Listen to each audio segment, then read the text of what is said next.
Welcome back to Celebrity Radio. It's Alex Belfield talking to some of the world's biggest stars, some of my favourite people, and a man I last saw nearly 10 years ago. Jules Knight, how are you? I'm well. How are you? You don't look a day older, obviously. And nor do you, actually, and that's quite frustrating. You see, the thing is, as a deeply unattractive man, when I know I'm interviewing someone like you, it becomes uncomfortable because everybody who walks past think that it's like some unfortunate internet date gone wrong. Well, that's what it does feel like that, but it is lovely to see you, and obviously I do have very strong feelings towards you, and I can't deny that, so it is nice to see you again. Yeah, absolutely, and we are in a hotel, which makes it even more creepy. Well, it's very romantic. We're in this beautiful hotel, with amazing architecture, beautiful lighting, and I mean, I'm very moved. It's fascinating to see the trajectory of your career because, of course, since you spoke to me, it's all gone very, very well. We did the first network interview, I think it was, for the BBC when you were in Blake, and that's the last time we spoke. Since then, you made the choice to go away and do your own thing, and it's really been the greatest thing of your career because Holby City has found you this entire new audience who have literally fallen in love with you. Well, that's very kind of you to say that. No, it's been great. It's amazing how much has happened since I last spoke to you. And yeah, I was in obviously the group called Blake, and we were a vocal group, and did lots of gigs, and we did 4 albums over a period of about 6 years, and we did pretty well. And I loved it. I really enjoyed it. We travelled the world, got to do some amazing things, and got treated very well, and sort of got to behave like a rock star for a little bit, even though we were a classical boy band, so it wasn't that cool. But yeah, eventually after 5.5, 6 years, I decided to leave the group because I sort of felt like we had achieved all we were going to achieve, really. And I said goodbye to the boys, and I was very, very lucky to get a job as Harry Tressler on Holby City. And it was really great to be able to make the jump from essentially from a music career into an acting career. I mean, I trained to be an actor before, so actually that was my first ambition, really, to be an actor, and the singing just sort of happened, so I went with it. But eventually I managed to get there, and have done 2 really great years on Holby City, and loved every minute of it. And now I've left Holby, obviously, and I'm doing a solo album. So the solo album's out April 20th, so it's a bit of a diversion from acting again. The Holby thing was interesting because it made you not only an entity in your own right, opposed to part of a boy band, it made you, well, a nice bit of trouser for the ladies. And when I Googled you today, all these pictures come up, and it seems like you have fans from sort of 16 to 65. It's incredible what that show's done for you. And to leave it now to do this album seems perfect timing because they'll all come with you, won't they? When you say you've been Googling me and you found pictures, what kind of picture? I'm a bit worried. Well, you're right. A caveat to that was I was on the train prepping the interview, so it wasn't in the creepy sort of 2 a.m. slot or anything like that. Have you Googled yourself recently? I couldn't possibly comment. Of course I have. Yeah, I have. And thankfully there are no naked photos there, so that's good. I'm winning on that front, although, you know, we never know what's going to happen in the future. Ex-girlfriends could come out of the woodwork and stitch you up, so, you know, looking forward to that. But no, it's been great, and it's been good to pick up a whole new set of fans, and as you say, the age group and of the fans is sort of widened a little bit. I think when we were in Blake, we definitely we were sort of popular with lots of, well, frankly, sort of middle-aged housewives, which was absolutely lovely, and obviously appreciate that. But yeah, it's been interesting to see with Holby lots of younger people coming on board, and when I look at my Twitter feed, and there are lots of sort of young girls between the ages of 10 and 18, so it's been good. Lots of new fans on board, which is great, and it's, you know, it's really good. I think when you have a career which you can build a different fan base, and you know, it's a sort of a slow process. One of the questions I was going to ask you at the end is, what are you? Are you a singer or an actor? I'm guessing you've got to be a singer first, haven't you? Because that's what you started doing. Well, I guess I sometimes ask myself that question, and I don't really know the answer. And I sort of don't really want to say I'm a singer or an actor.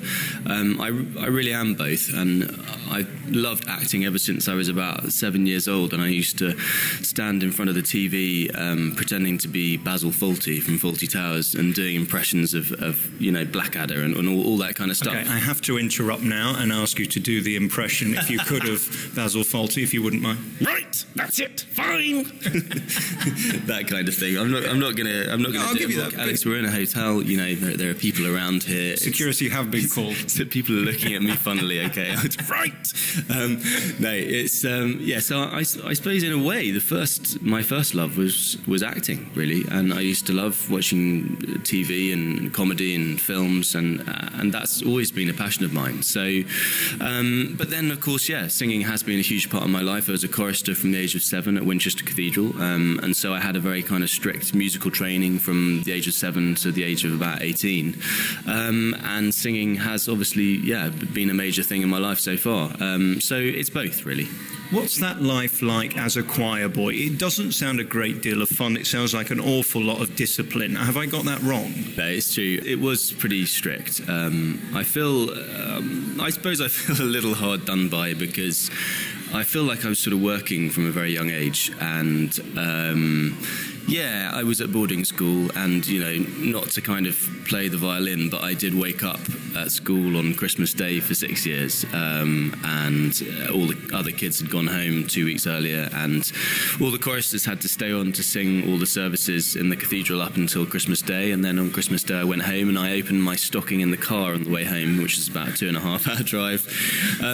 So, yeah, it was pretty hardcore, but on the other hand, we were very lucky. You know, I went to Brazil when I was 9, and we toured South America and Australia and America by the time I was 12. So I had some amazing experiences, and in a way I don't think Blake would have ever happened had several of us had that kind of chorister background. So it's been very important to me, and I think it has set me up, because it's given me a work ethic and it's given me a discipline, which has stayed with me. And I'm ambitious, and I like to work hard, and I like to achieve stuff, and I can kind of credit that to my sort of quite strict school experience, really. We're both about the same age, and I think at this point you start questioning your own parents' decisions, and I have to ask you, would you do it to your child, put them in a school where they had to be there and open their Christmas presents in the back of a car on Christmas Day? Well, I think about this all the time, to be honest. My sister's got 3 kids, and they've been umming and ahhing about the whole thing, and in the end they decided not to send the kids away, and Max, who's 11, you know, he wasn't a chorister, and we've had lots of long discussions about it, and sometimes I am very pro kids being allowed to be kids and having more time to be young and play and do the things that kids really should be doing, and maybe they shouldn't be at boarding school and they should be at home and developing a strong relationship with their parents. But on the other hand, I'm not entirely convinced that is right, because I do think that what being a chorister, for instance, gives you is absolutely invaluable. It does set you up for later on in life. And I don't know, did boarding school really harm me in any way? Not really, you know. It's sort of, I suppose it hardens you a bit, but it's sort of sink or swim, and you get used to being independent. You get used to living without your parents, and I think it does make you a kind of quite a strong person. So I am torn, because I can see the pros and cons of both. But I think at the end of the day, if I had the money, I probably actually would send my kids to be a chorister. It's interesting, isn't it? It's whether you look at the immediate picture or the bigger picture, and long term it's certainly paid off for you. Then again, how many kids who are in those schools end up with a career like yours? I suppose it's balancing it out, isn't it? That's true. It's not to say that if you're a chorister you're going to end up, you know, being an actor or a singer or anything. In fact, I think most people don't. They go on to be lawyers and doctors and all of those kinds of things. But why didn't you do that? You could be a millionaire by now. I think probably, yeah, exactly. I probably could. I wish I was a doctor. You'd be wasting your time in dodgy hotels with me, would you? If I was a real doctor, I think I'd be earning a fortune. I read in the paper today that there was a locum doctor who got like $3,000 over Christmas for doing some shift. And I'm thinking, that is what I want to do. Now, in fact, actually, being on Holby City did make me think, I do really think that being a doctor is quite an amazing job, and I've got a few friends who are doctors, and again, they get paid quite well, and they do work extremely hard. I think if you work in a hospital as a doctor, it's pretty hardcore, and the NHS isn't perfect, but what an amazing job, and it must be incredibly satisfying to actually be a real doctor. I'm just a fake pretend doctor, and maybe I only went into acting and singing because I'm not that not that clever. You know, I'm not like academically brilliant at things like maths or science. I'm absolutely useless at science and maths and history and stuff. But I was sort of creative, and I was good at English literature and drama and all that. So I suppose you end up normally doing what you're best at. Let's move on and talk about this new album, because what's interesting about it is I've seen the reaction to it, and your fans seem to like the fact that it's sort of a heartfelt album. It's not just thrown together with any old nonsense. You've really thought about each track, and they all mean something to you, do they? Yeah, they do. And to be honest with you, having been in Holby for 2 years, I'm doing this album really because I want to enjoy the process, and I love music, and I felt like I had something good to give, and I wanted to be a bit creative and not just put a whole bunch of songs that people have done a million times before and whack them together, and you know, that would have been easy. We have been creative with it. There's a sort of we work with the London Symphony Orchestra, and there's an overture and a reprise. So at the beginning of the album, you've got this very beautiful orchestral arrangement of Lullaby by Billy Joel. And then that bleeds into the first track, which is, it starts off with me just singing a cappella, and then it's joined by some synths. And then at the end of the album, that theme comes back, and we hear the Billy Joel sort of orchestral reprise again. And all the songs are songs that mean something to me. They're great songs, but songs that haven't been done to death. Because again, I feel like, what's the point in just picking, you know, the classic sort of, you know, songs that everyone's done and just doing them again? In a way, you know, I think it's interesting to explore stuff that hasn't been done that often, and I think we've done that on the album. So there are 2 or 3 sort of musical theatre-esque tracks on the album, because I wanted to sort of sing and you know, give it a bit of the old big voice stuff. But again, there's a lot of light and shade. I sometimes listen to albums by incredibly good singers, and I feel like they're all a bit samey. I mean, technically they're brilliant, and you're very impressed by them. And for the first 2 or 3 tracks, it's like, wow, this guy's amazing. But then I do find that they can get a little bit tedious, because it's a bit like being whacked over the head. You know, it's important.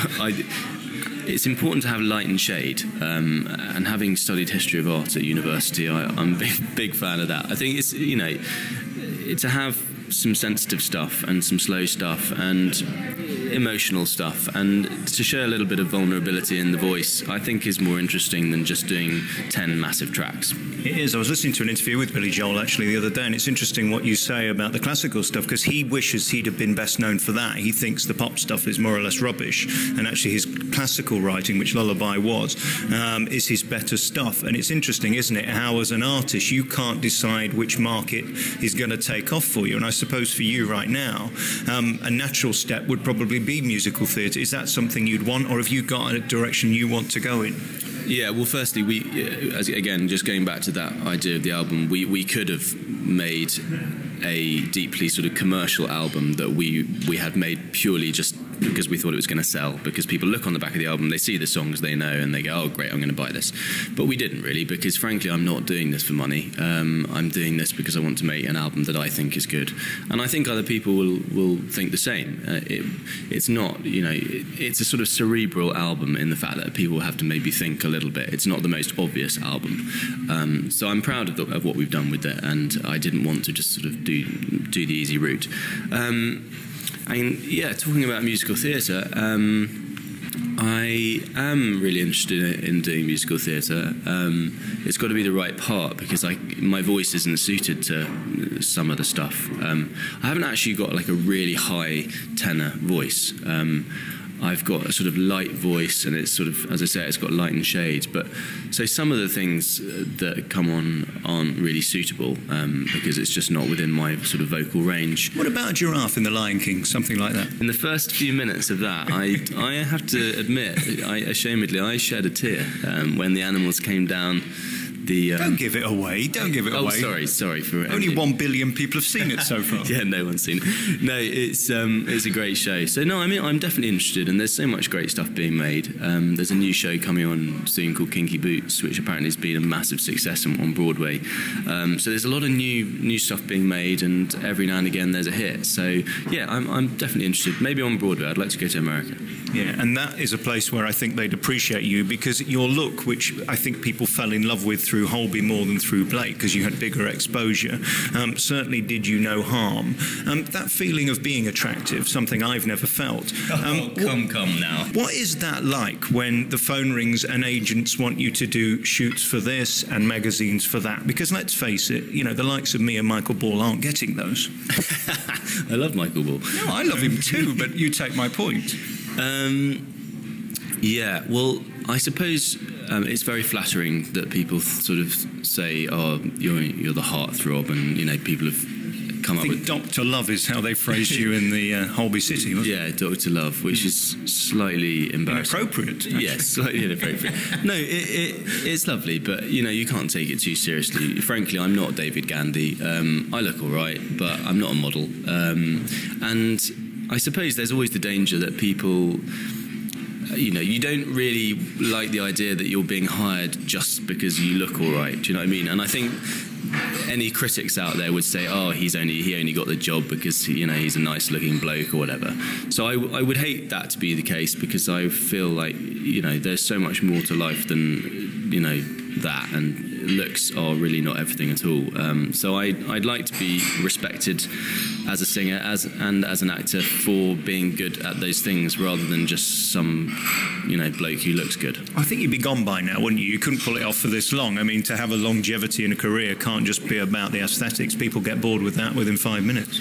Yeah, I guess they do. So I'm sort of hoping that I have some talent there somewhere, and it's always that slight insecurity. You're thinking, "Oh God, I hope I'm not getting this job just because they think I'm the eye candy or whatever." And you do get the odd comment on Twitter, and there's the odd sort of negative connotation like that, and I don't know, you just roll with the punches. I think if that's the most negative thing people are saying about you on Twitter, you're doing pretty well, to be perfectly honest. Yeah, I can't really complain. No, I wouldn't worry about that. So the album's going to be out when, and what's the project? The new way of people and artists like yourselves getting an album made is through the fans. It's as simple as that. Record companies are not investing like they used to. In fact, there aren't any record companies left to invest.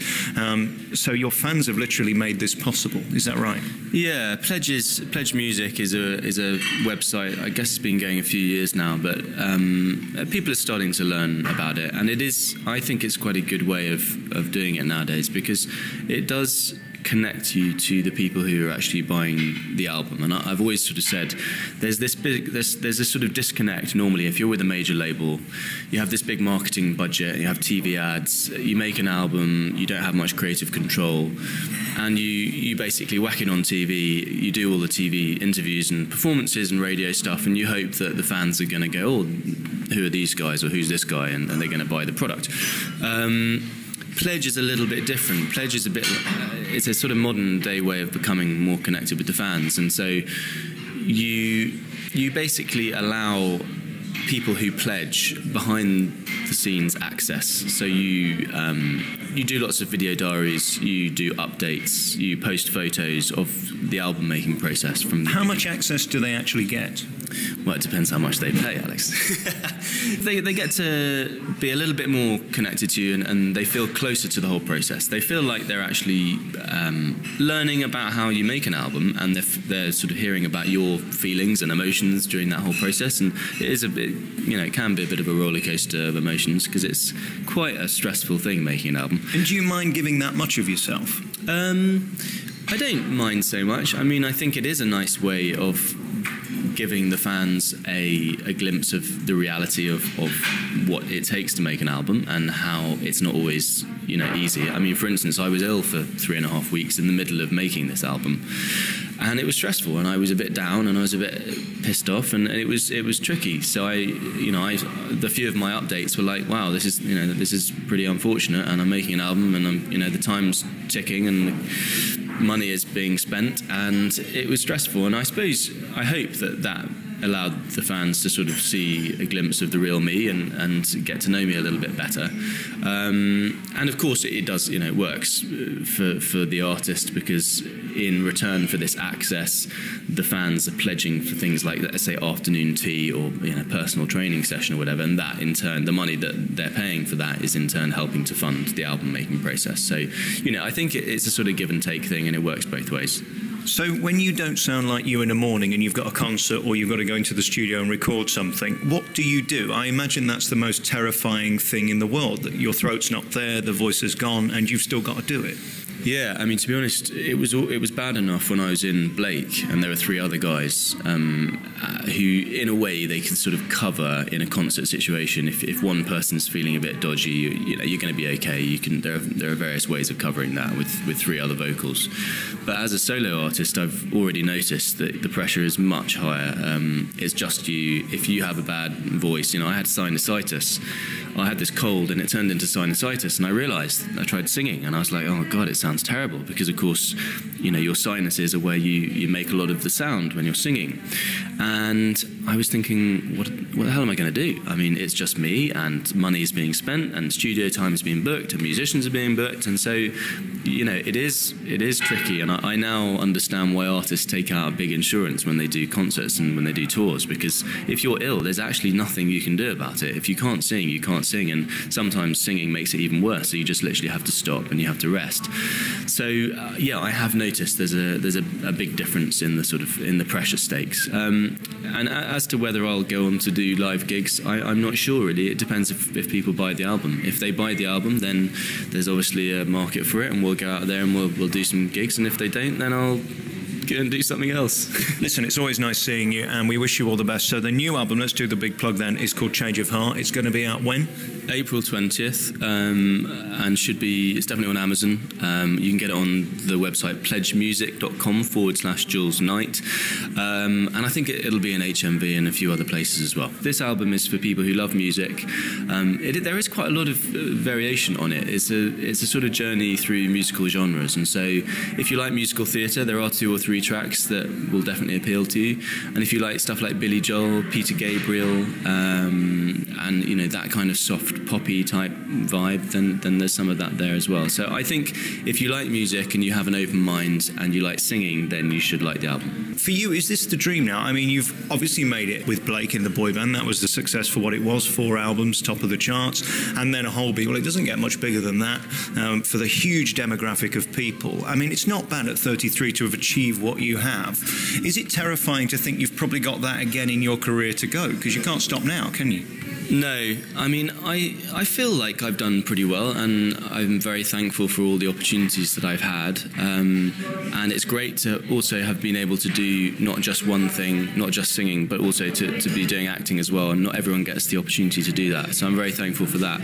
But you know, I look at people like Eddie Redmayne, and he's younger than me, and he's just won an Oscar, so I haven't done that well. You know, there's always more to go, and I think as long as you enjoy the process, and as long as you're, you know, passionate about what you do, and you know, you feel like you're doing the right job and you're not doing it because of money, or you're not doing it for the wrong reasons, then it's all good. So I'm just going to carry on trying to have fun and trying to do the best that I can. Good luck with everything. I think it's going to be a huge year for you. Your brand new album is available now on Amazon. Change of Heart is the album. Jules Knight, good to talk to you. Really great to see you. Thanks a lot.